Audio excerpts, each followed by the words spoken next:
Hey, my name is Chris Brennan, and this week I'm doing videos at the United Astrology Conference, which is in Chicago, and I'm talking to different astrologers about the lectures that they're giving at the conference or lectures that they've attended, and generally just trying to get a sense for what's going on in the astrological community this week at the conference. So joining me today is Cassandra Tyndall, who is giving a lecture at the conference, and what's the title of your lecture? My lecture title is called Aversion, Astrology's Hidden Aspect. Brilliant. So what is an aversion for people who may not know that term? Aversion is based on the concept of optical theory that certain signs can see other signs based on the 5 Ptolemaic aspects. So when a house has a planetary ruler and then that planetary ruler doesn't make a Ptolemaic aspect to the house that it rules, it can't see it. Okay. So generally when we look at charts and we're looking for maybe some obstacles or challenges and things in life, we tend to kind of default to oppositions or squares. Sure. But at least there's something they can work with, so there's a visibility there. But when we're looking at aversion, we're working with something that's unseen and it's kind of hidden from us. And I guess I find that in real life, this works sort of in one of 3 ways for people. So and I use it as, the analogy is when you're driving on the freeway and you want to change lanes. So if you can see there's no aversions, you just go about things sort of fairly normally. So you're driving along, you turn on your blinker, check your blinds, or in America, you check it on the left. And you confidently merge into the lane and continue driving and do your thing. But when there's an aversion, or which basically means to be turned away from or to be unable to see something, sort of one of 2 things either happen. So you get those drivers that will indicate, and they really turn their necks around, and you sort of stop driving so fast because you think, are they coming in? Sure. And they hesitate, and they kind of got their eye off what's in front. Or you've got somebody who's so ambivalent and not paying attention, and they don't indicate, and they just sway in front of you. So I find it tends to work out, like if you've got sort of the first driver who hesitates, there can be this hypervigilance around something that you kind of can't see, and you kind of know you can't see it, but you can't see it, so it's kind of in the dark from you. Okay. Or you've got the other side of the coin where there's a complete ambivalence or complacency, because you don't even know you don't know it. Okay. And so, so if this is a concept, say, perhaps related to your house of money, or perhaps career, or even the ruler of the ascendant, then there's going to be elements of yourself or your life that you can't sort of fully see or fully grasp. Okay. So, and this is just from a technical standpoint, is aversions are the equivalent of the modern semi-sextiles and inconjuncts, Correct. except in modern astrology those are viewed as minor aspects, but in traditional astrology those are viewed as the lack of an aspect. Well, I guess from that perspective, I guess the way I look at it is this minor aspects are, I guess, more mathematically derived, whereas the Ptolemaic aspects is based on a few things, and one of those things is that signs need to have an affinity. Sure. So, or some kind of relationship that makes them connect. So, say for example, at the conference, we can meet somebody else, you can exchange some pleasantries, and you move along. You don't connect, or there's no energy, or there's no sort of visibility or exchange between, but then you meet somebody else and it just clicks and it just works, and you get a good dialogue going or what have you. Sure. So in our chart, there will be things that we don't kind of connect to or vibe with. Sure. So that notion that in order that it's easier to have a connection if you have some sort of affinity or you have something in common? Yeah, for sure. So we can't see what we can't see. Sure. And so there are some things in our chart we can see. It might be with some, difficulty or obstacle or frustration, or it could be ease, depending on the nature of the aspect. But aversion in itself is we're working with things we just literally can't see. So it's something that's hidden from view of the person? For sure.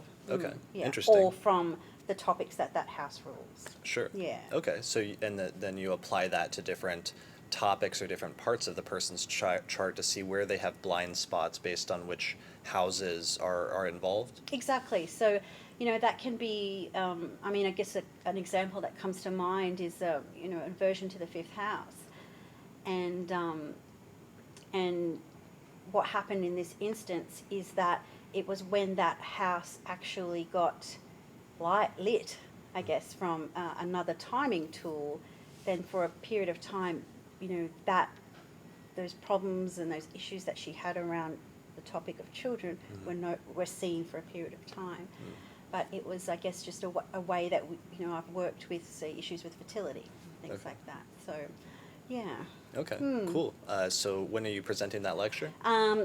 It is tomorrow, being Saturday, Okay. at 4:30. Okay. Yeah. Excellent. And how are you enjoying the conference so far? Is this the first?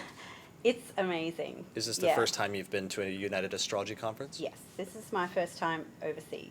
Okay. Yeah. And where are you from? Australia, so in Brisbane. Brisbane? Okay, yeah. so you flew all the way over from Brisbane, and you've been practicing astrology. When did you start practicing?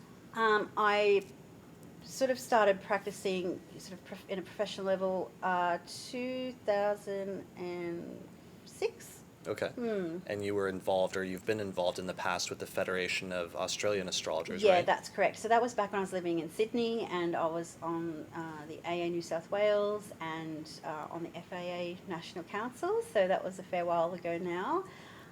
And now I'm sort of, a little bit more involved from time to time with the QFA, doing lectures and what have you for them. I'd like to be a little bit more involved, but with a little man, it's a little bit hard to get away at night time sometimes. Right, you had a child just a few years ago, and that kind of took your attention away from astrology for a little bit. It did, yeah. But now it's come back sort of full-fledged? Correct, yeah. So that was the progressed moon moving into Aries, so it was like coming out of that new mum fog and into that fire element and just, going Brilliant. for it again. Yeah, and you've been hitting it really hard, and this is a great sort of indication of that, or just like how far you're taking it, like coming out all the way out here for a conference and your first time outside of Australia at all? Yeah, Okay. totally. So, Wow. totally Uranus and Taurus outside the comfort zone, but it's totally worth it. So if you are considering, like maybe next time if you're looking at all this action on social media and having a little bit of FOMO, then next time don't miss out. So it's definitely an experience that you'd recommend, or you feel like it was worth the effort, all the effort it took to fly all that way and everything else so far? 110%. We're all connected online. Like, we all Sure. sort of know each other. I mean, I've known you online for a long time, and it's the first time we've met in real life this weekend. Right. So there's something that can, when astrologers connect, it's something that is quite special and I think unique to what we do. And it just, it's like being like plugged in or recharged or refueled, and then you will all leave the conference and no doubt have a bit of a post-UAC depression. Sure, yeah, there's definitely a slump that occurs afterwards. Especially with so much prep, and for all of us, it's just such a lead up to the event. It's sort of like Christmas, and then it's over, and it's like, oh, what are we going to do now? Right. But just the follow through and the connections and the learning, like just us all coming together to share what we're all passionate about, and our experiences with study, research, work, all sorts of things. So Sure, yeah, it's the intersection between all of those things, which is partially work for us, but it's also this thing we were originally just passionate about. We live and breathe it, yeah. Right, yeah.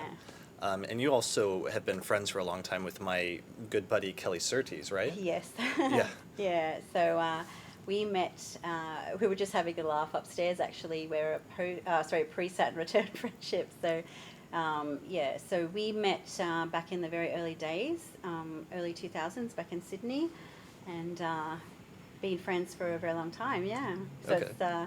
It's been about almost 4 years since we've seen each other. Okay, so Yeah. you're catching up from a while ago as well right now? Yeah, I mean, she comes back to Australia a lot, but she's often in Sydney and I'm in Brisbane, and schedules don't always align. But yeah, we've known each other for a long time.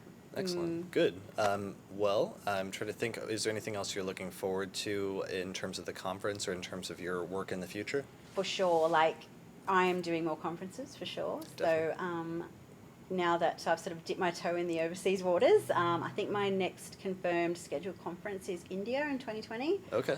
So that's going to be awesome, and maybe a few in between if I'm lucky enough to get there. Excellent. That's exciting. Yeah. All right. Where can people find out more information about your work? Sure. My website is CassandraTyndall.com, and Facebook and Instagram. Yeah. Okay, cool. Well, I'll put links in the description below this video where people can find out more information about your website and contact you. And yeah, thanks for joining me today. And thanks for having me, Chris. All right, Yeah, thank you. See you later. All right. All right, thanks everyone for watching. If you'd like to watch more videos from the United Astrology Conference, then be sure to subscribe to the channel, and I'll be posting more throughout the course of the week. So thanks for watching.